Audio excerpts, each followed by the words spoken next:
नमस्कार, खबर उत्तराखंड में आपका स्वागत है। मैं हूं आपके साथ भावना त्रिपाठी। रुक करेंगे प्रदेश की तमाम बड़ी खबरों की ओर। मुख्यमंत्री पुष्कर सिंह धामी की उपस्थिति में सचिवालय में उत्तराखंड के umbrella brand house of Himalayas और अमेजॉन इंडिया के बीच एमओयू हस्तांतरित किया गया।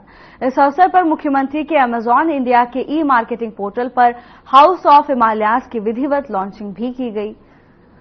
इसके साथ ही मुख्यमंत्री पुष्कर सिंह धामी के स्थानीय उत्पादों की खरीदारी भी की गई। इस दौरान मुख्यमंत्री ने कहा कि प्रधानमंत्री नरेंद्र मोदी द्वारा दिसंबर महीने में इन्वेस्टर समिट में हाउस ऑफ हिमालयाज ब्रांड की लॉन्चिंग की गई थी। उन्होंने कहा कि इस ब्रांड को लॉन्च करने का उद्देश्य प्रदेश के स्थानीय उत्पादों को वैश्विक स्तर पर पहुंचाना है।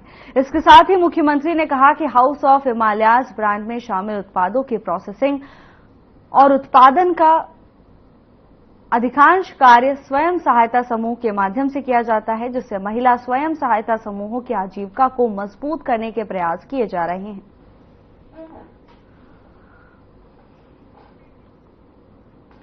अमेजॉन इंडिया और हाउस ऑफ हिमालयाज के बीच एमओयू साइन किया गया। इस दौरान मुख्यमंत्री पुष्कर सिंह धामी भी मौजूद रहे। इस दौरान उन्होंने कहा कि उनका उद्देश्य उत्पादों को वैश्विक स्तर पर ले जाना है। इसके साथ ही स्वयं सहायता समूहों के जरिए महिलाओं को सशक्त और आत्मनिर्भर बनाने के लिए भी ये प्रयास कारगर साबित होगा। खबर देहरादून से है, जहां मुख्यमंत्री पुष्कर सिंह धामी एमओयू हस्तांतरण के समय मौजूद रहे। इस दौरान उन्होंने कहा कि उत्पादों को वैश्विक स्तर पर ले जाना उनका उद्देश्य है। इसके साथ ही महिलाओं को आर्थिक तौर पर मजबूत करने के लिए ये कारगर साबित होगा। 10 जुलाई को बद्रीनाथ और मंगलौर विधानसभा सीट पर उपचुनाव होना है, जिसको लेकर राजनीतिक दल अपनी अपनी तैयारियों में जुटे हुए हैं। मुख्यमंत्री पुष्कर सिंह धामी भी दोनों सीटों पर प्रचार प्रसार करने में जुटे हैं। सीएम धामी और राज्य मंत्री जयंत चौधरी मंगलौर में जनसभा को संबोधित करेंगे, जिसको लेकर कांग्रेस प्रवक्ता शीशपाल सिंह बिष्ट का बयान सामने आया है। उन्होंने कहा कि ये उनका निजी मामला है, सभी पार्टियां अपने अनुसार प्रचार प्रसार करने के लिए स्वतंत्र हैं, लेकिन मंगलौर की जनता पर इसका कोई असर नहीं पड़ने वाला है।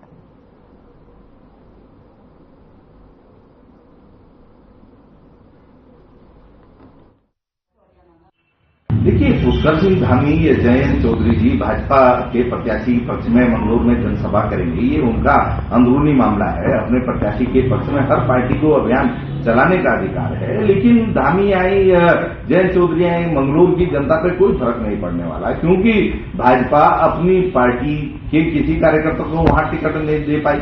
आप देखिए ना, वहां प्रत्याशी भी उनको फैजाबाद हरियाणा से लाना पड़ा है। इससे वहां भाजपा के कार्यकर्ताओं में ही हताशा और निराशा है। जनता कहां से उत्साहित होगी? जनता तो बहुत ज्यादा निराश है। वो अपने बीच के संघर्ष करने वाले प्रत्याशी को मतदान करेगी।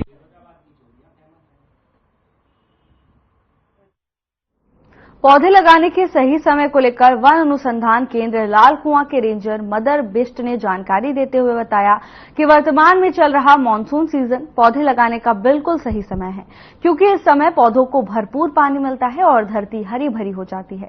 इसके साथ ही उन्होंने कहा कि पौधे लगाने के लिए कम से कम 1.5 फीट गहरा गड्ढा खोदना चाहिए। ऐसा करने से पौधों को काफी फायदा मिलता है। इसके साथ ही आवश्यकता पड़ने पर कीटनाशक दवाइयों का प्रयोग भी कर सकते हैं। इसके साथ ही उन्होंने ये भी बताया कि वन अनुसंधान केंद्र लाल कुआं में सभी प्रकार के पौधे उपलब्ध रहते हैं, जिससे सरकारी दामों पर खरीदा जा सकता है। इसीलिए उन्होंने सभी से अधिक पौधे लगाने की अपील भी की है।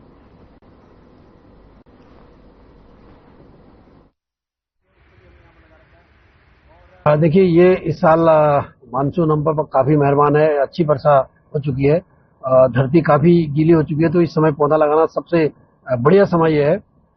मेरी लोगों से ये गुजारिश होगी कि पौधा जो भी लगाएं, चाहे कम लगाएं ज्यादा लगाएं, लेकिन उसकी सुरक्षा की भी व्यवस्था होनी चाहिए। और इस समय खासतौर से जो गड्ढा खोदने का जो क्रम रहेगा, कोई भी पौधा अगर लगाएं कम से कम 1.5 फीट का गड्ढा उसमें होना चाहिए।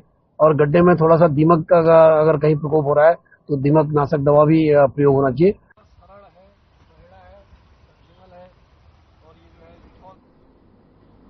जिले में हो रही लगातार भारी बारिश के मद्देनजर जिलाधिकारी नवनीत पांडे द्वारा लगातार जिला आपदा परिचालन केंद्र और तहसील स्तर पर बने नियंत्रण कक्षों और विभागीय अधिकारियों से जानकारी ली जा रही है। इसके साथ ही सभी अधिकारियों को हाई अलर्ट में रहने के निर्देश दिए गए हैं। भारी बारिश के कारण कई मार्ग अवरुद्ध हो गए हैं, जिन्हें खोले जाने के लिए लगातार कार्य जारी है। वहीं राष्ट्रीय राजमार्ग 9 टनकपुर चंपावत स्वाला अमोड़ी के बीच लगातार हो रही बारिश के कारण पहाड़ी से लगातार मलबा और पत्थर गिरने से रास्ता बंद हो गया है, जिसे खोलकर यातायात सुचारू किया जा रहा है। जिसे खोले जाने के लिए दोनों तरफ से जेसीबी और पोकलैंड मशीन तैनात की गई है। मार्ग खोले जाने का कार्य लगातार जारी है। वहीं इस मौके पर एनएच के अधिकारी भी मौजूद रहकर मार्ग को खुलवाने का कार्य कर रहे हैं। हमारे पास मौसम विभाग से 3 दिन का हाई अलर्ट प्राप्त हुआ था। तत्क्रम में हमने सर्वप्रथम तो जो हमारे विद्यालय और आंगनबाड़ी हैं उनके हमने अवकाश घोषित किया गया था। विगत 24 घंटे में चंपावत में रिकॉर्ड 55 मिलीमीटर बारिश हुई है। उसके दृष्टिगत हमारे जनपद में इस समय 1 एनएच, 1 एसएच और 14 आंतरिक मार्ग जो है बंद है। लगातार बारिश हो रही है, तद्यपि हमारी मशीनें वहां पे मौके पर तैनात हैं। हम पूरी तरह से प्रयासरत हैं कि वो सड़कें जो हैं आज शाम नहीं तो कल सुबह तक खुल सकेंगी। हमें जो मेन चैलेंज आ रहा है उस समय वो हमारा स्वाला पे 1 किलोमीटर 106 पर काफी बड़ा स्लाइड आया हुआ है, जहां लगातार इस समय पत्थर भी आ रहे हैं, जहां इस समय सिर्फ सफाई करना सुरक्षित नहीं है। बीजेपी के पूर्व विधायक हरभजन सिंह चीमा का एक कथित पत्र सोशल मीडिया में वायरल हो रहा है। ये पत्र महिलाओं को लेकर है, जिसमें उन्होंने कहा है कि महिलाओं के कम कपड़े पहनने की वजह से उनके साथ गलत घटनाएं हो रही हैं। दरअसल बीते कई दिनों में उत्तराखंड में महिलाओं के प्रति दुष्कर्म की घटनाएं बढ़ रही हैं। इसी को लेकर काशीपुर से बीजेपी के पूर्व विधायक हरभजन सिंह चीमा का एक कथित पत्र सोशल मीडिया पर वायरल हो रहा है। पत्र में लिखा है कि महिलाओं और छात्राओं के प्रति पुरुषों की बढ़ रही घृणित सोच को भारतीय संस्कृति के विपरीत है। घटनाओं के प्रति कहीं न कहीं महिलाएं भी जिम्मेदार हैं, जो कि उनके द्वारा अपनाई जा रही पश्चिमी सभ्यता की पोषक हैं। हमारे देश की संस्कृति और सभ्यता के अनुरूप ही महिलाओं को अपने वस्त्र धारण करने चाहिए। तो वहीं कांग्रेस के प्रदेश प्रवक्ता शीशपाल सिंह भिष्ट ने कहा कि भारतीय जनता पार्टी के नेताओं का इस तरह का कोई पहला घिनौना बयान नहीं है। इससे पहले भी भारतीय जनता पार्टी के नेताओं ने इस तरह के घटिया बयान दिए हैं। देखिए, भारतीय जनता पार्टी के नेताओं का इस तरह का घिनौना बयान कोई पहला नहीं है। पहले भी प्रदेश के मुख्यमंत्री थे तीरथ सिंह रावत जी, उन्होंने महिलाओं की फटी जींस पर जो है टिप्पणी की थी, जिसके कारण उनकी कुर्सी भी गई थी। अब भाजपा के पूर्व विधायक हरभजन सिंह चीमा इस प्रकार की तुच्छ मानसिकता वाली बयानबाजी कर रहे हैं। आप बताइए, पहनावे पे टीका टिप्पणी कर रहे हैं, आपको क्या अधिकार है बेटी और महिलाओं के पहनाव पर जो है टिप्पणी करने की? भाजपा के लोगों की सोच इस प्रकार की है और राज्य में महिला अपराधों की बाढ़ आई हुई है, उसको सरकार रोकने में नाकामयाब है। पहली बात तो चीमा जी के बयान से मैं पूरी तरह अनभिज्ञ हूँ। चीमा जी की उम्र 80 साल क्रॉस हो चुकी है। चीमा जी अपनी उम्र के हिसाब से अपने कालखंड के विषय के आधार पर उनका वो व्यक्तिगत कोई मत हो सकता है और भारतवर्ष के अंदर हर व्यक्ति को अपनी उम्र के हिसाब से अपने मत को, वक्तव्य को बोलने का अधिकार है। क्योंकि आज के परिदृश्य में किसी भी चाहे महिला हो चाहे पुरुष हो, उसके पहनावे से उसके संस्कारों को देखा नहीं जा सकता है।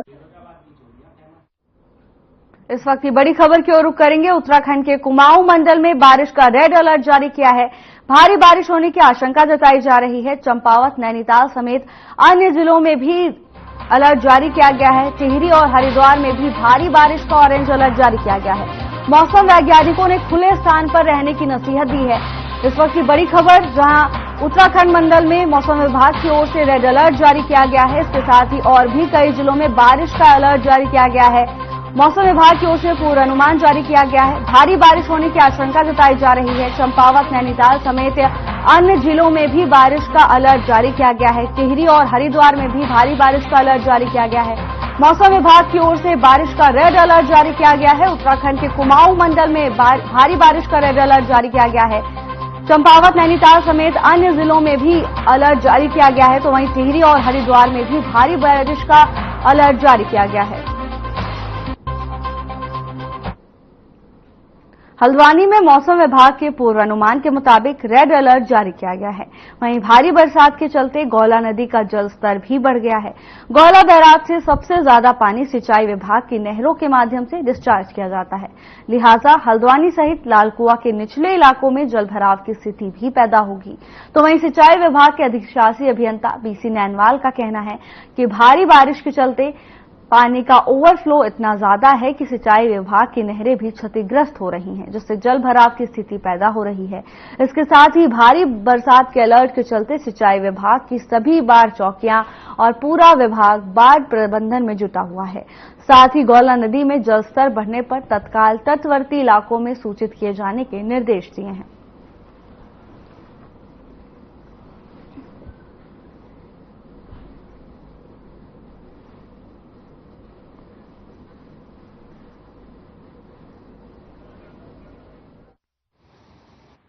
जैसा कि आप लोग सभी जानते हैं कि मौसम विभाग द्वारा रेड अलर्ट घोषित किया गया है। इसके तहत सिंचाई विभाग अलर्ट मोड में है। हम लोग सुबह से लगे हुए हैं। गौला बैराज का जलस्तर लगातार बढ़ रहा था, बीच में अभी थोड़ा कम हो गया है। जैसा कि हल्द्वानी का मैक्सिमम पानी नहरों के थ्रू लालकुआं के होते हुए जाता है। लालकुआं नहरों की कैपेसिटी उतनी नहीं रह गई है जितने हिसाब से पानी आ रहा है, जिसके कारण कुछ जगहों पर नहरें ओवरफ्लो हो रही हैं, कुछ जगहों पर नहरों में आंशिक क्षतिग्रस्त हो रही है। जहां भी नहरें ओवरफ्लो हो रही है, आंशिक क्षति हो रही है, उनको तुरंत ठीक करवाया जा रहा है। अस्थायी व्यवस्था के तहत मशीन लगवा के साफ करवाया। शहर को जाम की समस्या से निजात दिलाने के लिए प्रशासन एक्टिव नजर आ रहा है। पुलिस सड़क के किनारे खड़े वाहनों को सीज कर रही है, तो वहीं सड़क के किनारे खड़े रहने वाली रेहड़ी ठेली पर भी प्रशासन कार्रवाई कर रहा है। देहरादून एसएसपी अजय सिंह ने बताया कि रेहड़ी ठेली वालों को नगर निगम मूविंग लाइसेंस देता है, लेकिन चलते चलते सामान को बेचना संभव नहीं है। वहीं पुलिस अपनी पावर के मुताबिक इन्हें वेंडिंग जोन के पास जगह दी जा रही है, लेकिन जो इसका पालन नहीं करता है उसके खिलाफ कार्रवाई की जाती है।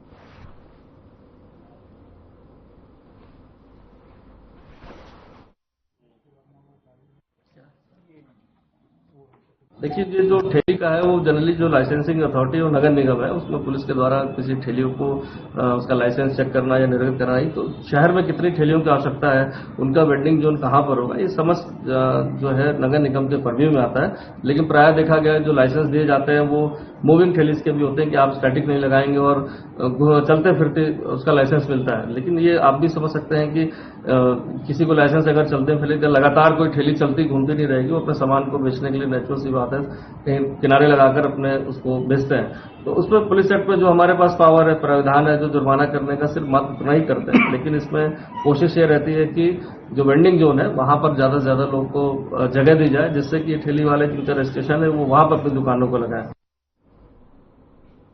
मंदिर समिति उपाध्यक्ष नीरज पांडे ने शुक्रवार की सुबह 7 बजे करीब मां पूर्णागिरी के मुख्य मंदिर से लगभग 150 मीटर पहले भारी मलबा किया, जिसकी सूचना मंदिर समिति की ओर से सहायक अभियंता लोक निर्माण विभाग टनकपुर को दी गई है।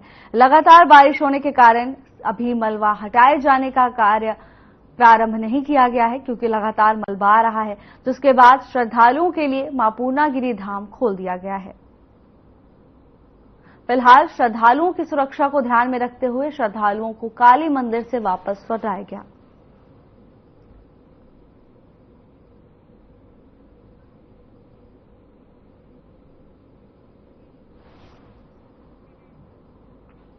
पुलिस ने 2 साल बाद जगदीश की हत्या का खुलासा करते हुए हत्या के आरोपी को पकड़कर जेल भेज दिया।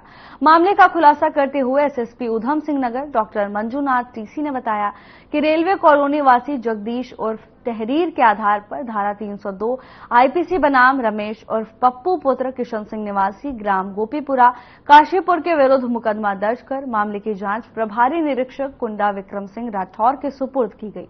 जांच के दौरान मृतक जगदीश की पत्नी दुर्गावती की पत्नी से उक्त घटना के संबंध में विस्तृत पूछताछ की गई। मृतक के सिर पर चोट का निशान था, जिसके आधार पर उसने मुकदमा दर्ज कराया था।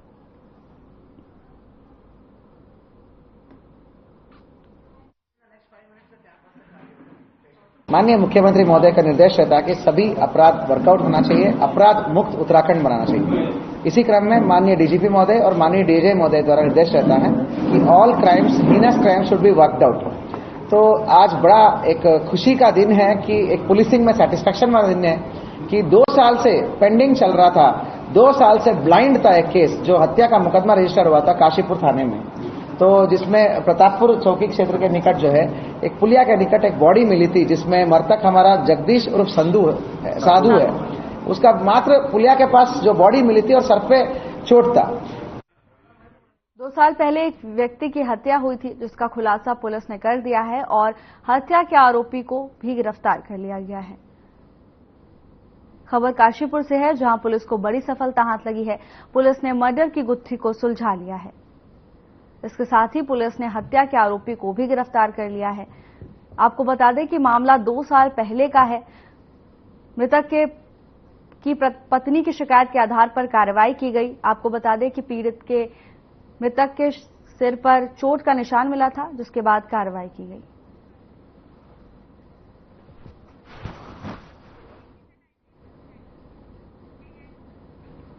एनएफएसए के लाभार्थियों को मुख्यमंत्री नमक पोषण योजना के अंतर्गत आयोडाइज नमक वितरण कार्यक्रम का आयोजन किया गया। इस कार्यक्रम में सीएम धामी शामिल हुए। बुजुर्ग, सभी उपस्थित माताएं, बहनें, सभी मेरे नौजवान साथियों, उपस्थित हमारे मीडिया के सभी पत्रकार बंधु, सभी छायाकार बंधु, इलेक्ट्रॉनिक मीडिया, प्रिंट मीडिया, मैं आप सभी का और हमारे खाद्य विभाग के सभी अधिकारीगण, मैं इस कार्यक्रम में आप सबके मुख्यमंत्री नमक पोषण योजना के शुभारंभ होने पर और आप सबके उपस्थित होने पर आप सभी को अपनी ओर से बधाई देता हूं, सबको शुभकामनाएं देता हूं, सबका अभिनंदन करता हूं। भाइयों बहनों, उत्तराखंड की हमारी डबल इंजन की सरकार प्रदेश के हर गरीब, पिछड़े, अंतिम छोर में रहने वाले व्यक्ति के जीवन को बेहतर बनाने के लिए, उसके जीवन को सहायता देने के लिए लगातार काम कर रही है, अनवरत रूप से काम कर रही है। इस दिशा में एक कदम और आगे बढ़ाते हुए गरीबी और महंगाई से राहत देने के उद्देश्य से आज मुख्यमंत्री नमक पोषण योजना का शुभारंभ किया जा रहा है। इस योजना के अंतर्गत राज्य के जो हमारे समस्त अंत्योदय एवं प्राथमिक परिवार योजना के जो राशन कार्ड धारक परिवारों को जो सरकारी सस्ता गल्ला विक्रेताओं के माध्यम से हर कार्ड में प्रति माह आयोडाइज नमक सस्ती दरों पर वितरित किया जाएगा। अभी रेखा जी कह रही थी कि 30 रुपए किलो नमक हो जाता है बरसात के दिनों में या अन्य दिनों में, सामान्य दिनों में भी 30 रुपए किलो नमक ही बिकता है।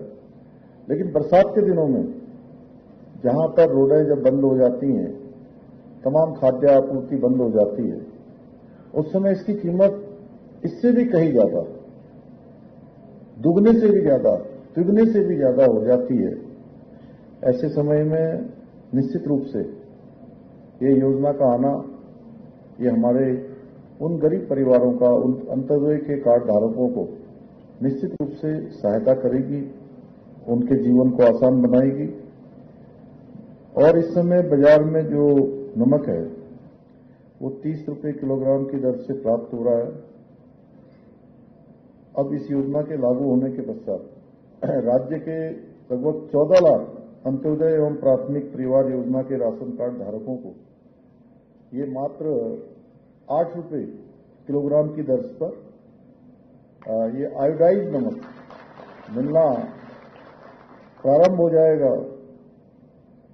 इसके लिए आपको अलग से कहीं जाने की जरूरत नहीं होगी, बल्कि आपके नजदीकी जो सस्ता गल्ला डिपो होगा या राशन वितरण केंद्र होगा, वहीं से जहां पर प्रधानमंत्री जी की गरीब कल्याण योजना का राशन मिलता है, उसी स्थान पर मात्र 8 रुपए किलोग्राम की दर से अब ये आयोडाइज नमक भी आपको अब आसानी से प्राप्त हो सकेगा। इसके लिए कहीं अलग जाने की जरूरत नहीं है। इस योजना के जरिए हमारे जो गरीब परिवार हैं उनको महंगाई से राहत मिलेगी तथा पोषण युक्त आयोडाइज नमक प्राप्त होगा। आप सभी को पता है कि आयोडाइज नमक न होने के कारण से, आयोडीन की कमी से अभी रेखा जी ने बताया कि गलघोटू जैसी अनेक बीमारियां जो मनुष्य के पोषण के लिए आवश्यक होती हैं वो कहीं न कहीं लग जाती हैं। और ये नमक एक आवश्यक सूक्ष्म पोषक तत्व है जो हमारे बच्चों के लिए और विशेषकर जो हमारी गर्भवती माताएं हैं उनके लिए विशेष रूप से आवश्यक है। और मुझे पूरा विश्वास है कि इस योजना के लागू होने से बच्चों और महिलाओं में जो आयोडीन की स्थिति है वो निश्चित रूप से, उल्लेखनीय रूप से इसमें सुधार होगा। उनके पोषण में मदद करने में ये योजना कारगर होगी और प्रदेश के हर गरीब परिवार को कहीं न कहीं फैलाने का भी प्रयास किया गया। हालांकि जिस प्रकार से आज तमाम तरह के लोग जो अच्छे काम होते हैं उनको भी कई बार इस तरह से भ्रम फैला देते हैं, मैं आप सबसे आग्रह करना चाहता हूं आज इस माध्यम से कि हमारी सरकार पूरी तरह से शुद्ध राशन देने के लिए, लोगों को अच्छी क्वालिटी का जो राशन देना है, अच्छी क्वालिटी देनी है, उसके लिए हम संकल्पबद्ध हैं। हमारी प्राथमिकता है कि हमारे इसलिए सबसे बड़ी प्राथमिकता है लोगों को हर प्रकार से पारदर्शी प्रणाली, पारदर्शी व्यवस्था उनके लिए हो। और ये जो फिलहाल के लिए बस इतना ही। जल्द हाजिर होंगे नई अपडेट्स के साथ। नमस्कार।